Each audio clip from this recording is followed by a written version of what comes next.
আমি যদি দেবদার নামই নিই প্রডিউসার, এবং সেক্ষেত্রে তোমাদের একটা ঠান্ডা যে লড়াই বা যুদ্ধ সেটা চলছে আমরা দেখতে পাচ্ছি। এই প্রসঙ্গেই দেবদা বলেছে যদি এরকম কিছু প্রমাণিত হয় তাহলে তিনি ইন্ডাস্ট্রি ছেড়ে দেবেন, অভিনয়টাই ছেড়ে দেবেন। তিনি নিজেকে এতটাই ক্লিন চিট দিয়েছেন এবং সেরকম কিছু বেরোয়নি। সেক্ষেত্রে তুমি কি বলবে? সাংবাদিকরা আমাকে প্রশ্ন করেন, হিরণ তুমি তো এটা হিংসা থেকে করছো। তো আমার তাদের কাছে প্রশ্ন যে আপনারা কি এক্স্যাক্টলি দেখেছেন যে কেন সিবিআই তাদেরকে ডেকে পাঠাচ্ছে?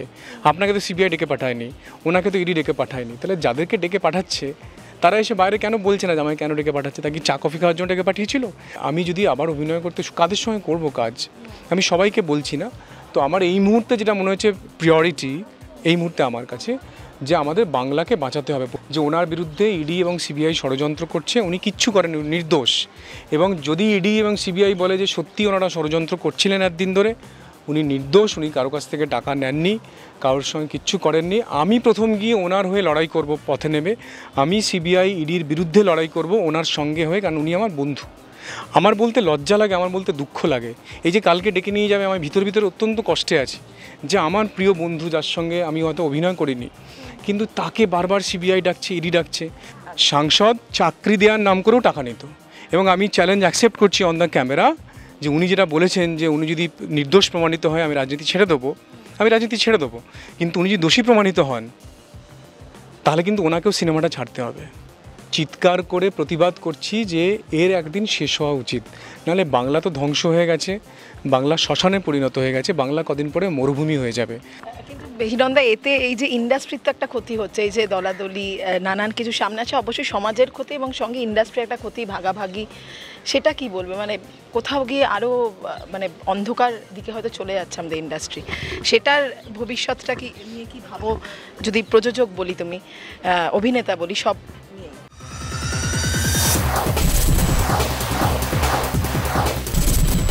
বহুদিন পর তার সঙ্গে দেখা, দর্শকদের প্রিয় অভিনেতা, এখন বহু মানুষের প্রিয় নেতা, এরকমভাবে হিরণদাকে এখন বলা যায়। কিন্তু এই যে জায়গাটার পরিবর্তন হিরণদা এবং অভিনেতা হিরণকে খুব মিস করছেন প্রত্যেকে। প্রথমে এটা জানবো যে সেখানে কবে ফেরা হচ্ছে, বা অনেকে ভাবছেন হিরণকে অভিনয় ছেড়ে দিলেন। ফার্স্টে এটা জানবো, তারপর তো আসবোই বর্তমান সময় যা যা চলছে সেগুলো।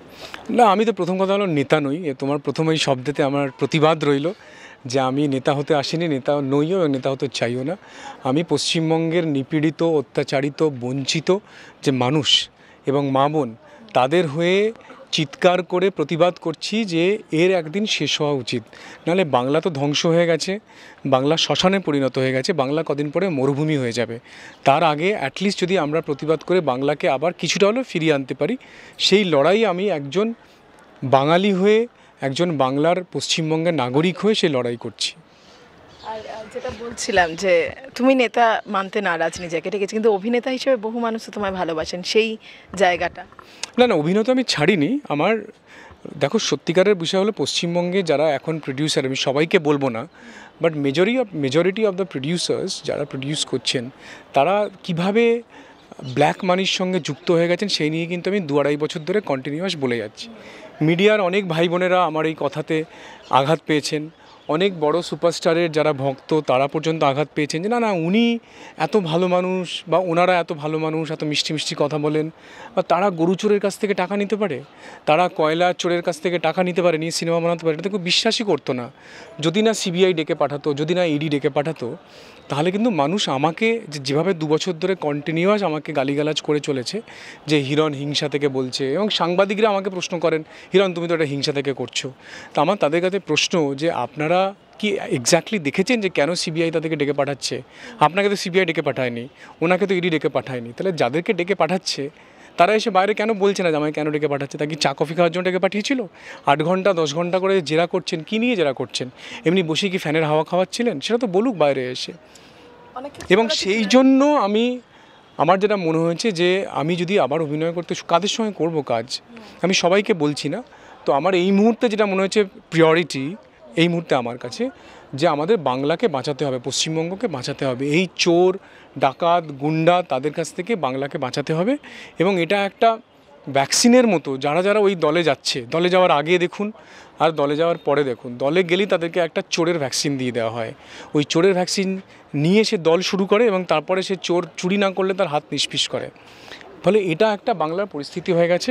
সেইখান থেকে পশ্চিমবঙ্গকে মুক্ত করতে হবে, মুক্তি দিতে হবে, এবং তার জন্য লড়াই চালাচ্ছি। এবং সেটা যেদিনকে হয়ে যাবে আমি সেদিনকে আবার অভিনয় করব, এবং হয়তো এই লোকসভার পরে আমরা একটা নির্দিষ্ট জায়গায় আসতে পারবো। লোকসভার পরে হয়তো আমি আবার অভিনয় করতে শুরু করতে পারি। আচ্ছা হিরণদা, এক্ষেত্রেই একটা কথা বলি যে আমি যদি দেবদার নামিনি প্রডিউসার, এবং সেক্ষেত্রে তোমাদের একটা ঠান্ডা যে লড়াই বা যুদ্ধ সেটা চলছে আমরা দেখতে পাচ্ছি, এই প্রসঙ্গে দেবদা বলেছে যদি এরকম কিছু প্রমাণিত হয় তাহলে তিনি ইন্ডাস্ট্রি ছেড়ে দেবেন, অভিনয়টাই ছেড়ে দেবেন। তিনি নিজেকে এতটাই ক্লিন চিট দিয়েছেন এবং সেরকম কিছু বেরোয়নি, সেক্ষেত্রে তুমি কি বলবে? ওই তো আগামীকাল 21 তারিখ, আগামীকাল ইডিতে গিয়ে বলবেন, দিল্লিতে গিয়ে সেটা, যে ইডি সিবিআই আপনারা আমাকে ষড়যন্ত্র করে ডেকে পাঠাচ্ছেন। আমি তো বলছি উনি প্রেস করে বলুন, উনি যেদিনকে প্রেস মিডিয়াকে ডেকে কালকে ইডিতে যাচ্ছেন, ইডি থেকে বেরিয়ে এসে বা ইডিতে যাওয়ার সময় বলুন যে ওনার বিরুদ্ধে ইডি এবং সিবিআই ষড়যন্ত্র করছে, উনি কিচ্ছু করেন, নির্দোষ।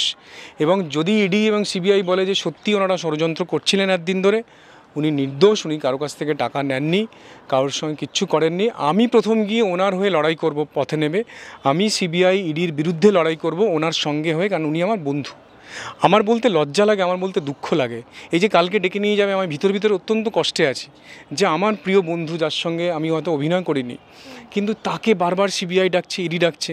বাকি তো আমার অনেক ফিল্মের অভিনেতা অভিনেত্রী বন্ধু আছেন, তাদেরকে কেউ ডাকছে না, ওনাকে কেন বা বারবার ডাকছে? উনি একবার বলুক না ওনাকে ষড়যন্ত্র করা হচ্ছে। বাট আমার কাছে যেটুকু ইনফরমেশন ছিল এবং আছে যে উনি গরুচোর এনামুল হকের কাছ থেকে টাকা নিয়েছেন, এবং ওনার দলের যিনি নেতা, শঙ্কর দলুই মহাশয়, তিনি পর্যন্ত বলেছেন এবং সেটা উনি স্বীকার করেছেন যে হ্যাঁ ওটা শঙ্কর দলুইয়ের বলা বক্তব্য। এবং উনি বলেন যে উনি নাকি রাজনীতি বোঝেন না, 10 বছর ধরে উনি তো এটাই বলছেন। আপনিও আমার সঙ্গে কতবার চা কফি খেতে খেতে বলেছেন, দেখেছো দেবদা কি মিষ্টি করে নিষ্পাপভাবে বলে যে উনি তো রাজনীতি বোঝেন না। যদি রাজনীতি না বোঝেন তো ওনার বিরুদ্ধে শঙ্কর দলুই বলল, আর সঙ্গে সঙ্গে তিনি এত প্রতিশোধ পরায়ণ একজন মানুষ, তিনি তাকে দল থেকে সাসপেন্ড করিয়ে দিলেন। কিন্তু ওনার বক্তব্য যে উনি কখনো কাউকে পদেও নেননি এবং কখনো জোর করে ঘাটালে হোক বা যে কোনো জায়গাতেও এই ক্ষমতাটাই কিন্তু লাগাননি, সেটা দেবদার বক্তব্য। এবং তাহলে উনি কিসের রাজনীতি করছেন? উনি তো বলছেন যে রাজনীতি আমাকে ছাড়ছে না, আমি রাজনীতি করতে চাই না, রাজনীতি আমাকে ছাড়ছে না। আমি আপনাকে একটা ছোট্ট প্রশ্ন করছি, এবং যত সাংবাদিক বন্ধুরা আছে সবাইকে প্রশ্ন করছি, আপনাদেরকে যদি কেউ জোর করে বলে যে তোমাকে তৃণমূল করতে হবে, আপনারা করবেন? আপনি করবেন? যদি আপনাকে জোর করে বলে না, আপনি আমাকে একদম সঠিক উত্তর দেবেন।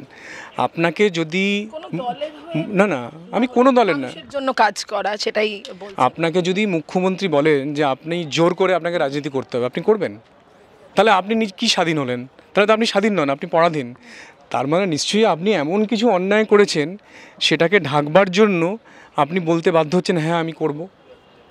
কিন্তু হিরণদা, এতে এই যে ইন্ডাস্ট্রির তো একটা ক্ষতি হচ্ছে, এই যে দলাদলি নানান কিছু সামনে আছে, অবশ্যই সমাজের ক্ষতি এবং সঙ্গে ইন্ডাস্ট্রির একটা ক্ষতি, ভাগাভাগি, সেটা কি বলবে? মানে কোথাও গিয়ে আরও অন্ধকার দিকে হয়তো চলে যাচ্ছে আমাদের ইন্ডাস্ট্রি, সেটার ভবিষ্যৎটা কি নিয়ে কি ভাবো?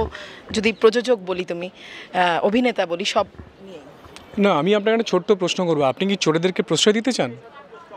আপনার কাছে চোর আগে না ইন্ডাস্ট্রি আগে? সেটা প্রমাণ সাপেক্ষ, সেটা সকলেই বলছে যে প্রমাণ সাপেক্ষ, এবং আমরাও সেটাই বলবো এখন, যখন প্রমাণ হবে তখন। তো সেক্ষেত্রে আমি আপনাকে একটা ছোট্ট প্রশ্ন করছি যে ভারতবর্ষের যতগুলো জেল আছে তো জেল, সেই জেলেতে যারা বন্দী আছেন তারা কি আসামি? তাদের কোর্টে কেস চলছে, তাই না? কোর্টে কেস চলছে, তো তারা কি সব প্রমাণিত? তারা দোষী প্রমাণিত? তারা যদি প্রমাণিত হয় তাহলে তাদের ফাঁসি হবে ও তাদের সাজা হবে, তাই না? তাহলে ভারতবর্ষে এত মানুষ যারা জেলে আছেন তাদের ম্যাক্সিমাম লোকেরই এখনও কিন্তু সাজা হয়নি, তারা কিন্তু এখনও কোর্টে প্রসেস চলছে। সেজন্য কোর্টে তদন্ত করতে গেলে আপনাকে জেলে রাখতে হয়, তারপরে আপনাকে নির্দোষ প্রমাণিত করতে হয়। তো আমি আপনার কাছ থেকে নতুন কিছু জীবনে শিখলাম যে আরে তো প্রমাণিত হয়নি, নির্দোষ, তাহলে কেসটা কেন হলো? আপনি যদি এফআইআরও দেখেন, এফআইআর যে আপনার নামে করা হয়, আপনারই তো সাংবাদিক বন্ধু, আপনি কি বলবেন? সে দোষী? তাহলে তাকে কেন জেলে পুরে রেখেছে? সেই বিষয়ে আপনি যার সম্বন্ধে বলছেন তিনি তো একটা কথাও বলছেন না। আপনি যার সম্বন্ধে এত কথা বলছেন, যার প্রতি আপনার এত সহানুভূতি, আপনি কি একবারও বলছেন যে আপনার একজন বন্ধু সে কি দোষী? না সেটাই আমি ওটাতেই আসতাম যে সন্দেশখালি নিয়েও যেটা হচ্ছে যে একদল বলছে যে মুখ লুকিয়ে যারা বলছেন তারা ঠিক, আরেক দল বলছে যে অন্য দলের দুদল সেখানেও চলছে, এবং মাঝখানে কিছু মানুষ থেকে আছেন যারা নিপীড়িত হচ্ছে, নির্যাতিত হচ্ছেন আসলে। তাহলে আপনি আপনার নিজের কথাটাই ফিরিয়ে নিলেন যে এখনও তো প্রমাণিত হয়নি যে দোষী কি নির্দোষ, তাহলে তো তদন্তই হবে না পৃথিবীতে। ভারতবর্ষের যা কনস্টিটিউশন, তাহলে তদন্তই বন্ধ হয়ে যাবে, যে যতক্ষণ না প্রমাণিত হবে ততক্ষণ তার বিরুদ্ধে কিছু হবেই না, তাই না? আপনি সেটা বলতে চাইছিলেন এতক্ষণ ধরে না, তাহলে আপনি নিজের কথাটা ফিরিয়ে নিন যে আপনি যেটা বলছিলেন এতক্ষণে একটা ভুল ডিরেকশনে নিয়ে যাচ্ছিলেন কথাটা। তাহলে তো আপনার বন্ধুকে অ্যারেস্ট করাই উচিত হয়নি, সন্তু পানকে। দেবমাল্য বাগচিকে আপনি চেনেন, আনন্দবাজারের সাংবাদিক, তাকে যে পুলিশ অ্যারেস্ট করে নিয়ে 1 মাস রাখলো জেলে, প্রতিবাদ করেছিলাম আমি প্রথম। সে কি দোষী প্রমাণিত হয়েছে? না না, আমি আপনাকে প্রশ্ন করছি, আপনি আমাকে প্রশ্ন করছেন বলে প্রশ্ন করছি, সে কি দোষী প্রমাণিত হয়েছে?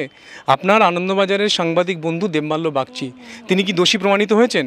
তাহলে তাকে পশ্চিমবঙ্গ পুলিশ কেন জেলে নিয়ে রাখলো 1 মাস? না সেটাকে তো আমি সাপোর্ট করছি না কখনোই। আপনি এখন আপনার একজন বন্ধু ফিল্ম স্টার বলে, আপনার মানে সাংবাদিক বন্ধু সন্তু পান, আপনার বন্ধু দেবমাল্য বাগচি, তাদের প্রতি আপনার কোনো সহানুভূতি নেই, কিন্তু আপনি একজন ফিল্ম স্টারের সম্বন্ধে ইডি সিবিআই তদন্ত করছে, তার দলের নিজের শঙ্কর দলুই বলছে যে ও চোর, ও 30%-এর নিচে কাজ করে না, তাতেও আপনারা মানতে নারাজ। এবং আমি আপনাদেরকে 8 মাস 6 মাস আগে বলেছিলাম যে ও 30% নেয়, আমার কথাটা মিলে গেল। আমি আপনাদেরকে আরও একটা কথা আজকে নতুন বলে যাচ্ছি, যে চাকরি দেওয়ার নাম করেও টাকা নিত, সাংসদ চাকরি দেওয়ার নাম করেও টাকা নিত। এবং আমি চ্যালেঞ্জ অ্যাকসেপ্ট করছি অন দ্য ক্যামেরা, যে উনি যেটা বলেছেন যে উনি যদি নির্দোষ প্রমাণিত হয় আমি রাজনীতি ছেড়ে দেবো, আমি রাজনীতি ছেড়ে দেবো, কিন্তু উনি যদি দোষী প্রমাণিত হন তাহলে কিন্তু ওনাকেও সিনেমাটা ছাড়তে হবে। সন্দেশখালির জন্য কি পদক্ষেপ পরবর্তী তোমাদের, মানে লড়াই তো করে চলেছে, কিন্তু তবুও আবার জিজ্ঞাসা করবো যে জায়গাটায় আস্তে আস্তে আরও জটিল হচ্ছে। সন্দেশখালি তো আমাদের তোমাদের বলে কিছু নয়, সন্দেশখালি আপনার মতো বোনেদের লড়াই, সন্দেশখালি আপনার মায়েদের লড়াই, আমার মা, আমার বোন, আমার দিদির লড়াই। সন্দেশখালি বিজেপির লড়াই নয়।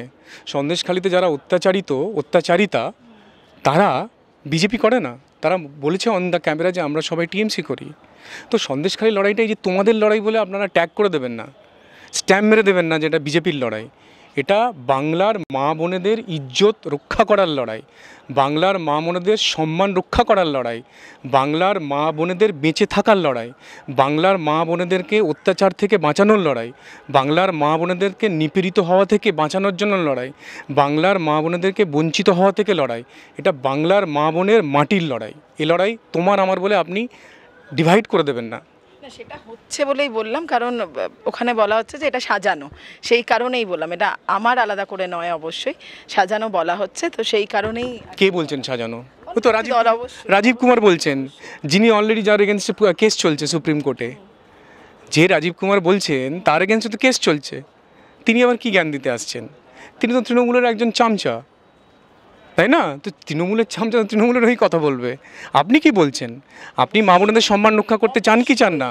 তাহলে এটা আপনার লড়াই। সন্দেশখালি কেন, যে কোনো জায়গায়, যে কোনো জায়গায় বকটুইয়ে যে মা বোনেদেরকে পুড়িয়ে মেরে দিল, তাদেরকে ধরা পড়েছে।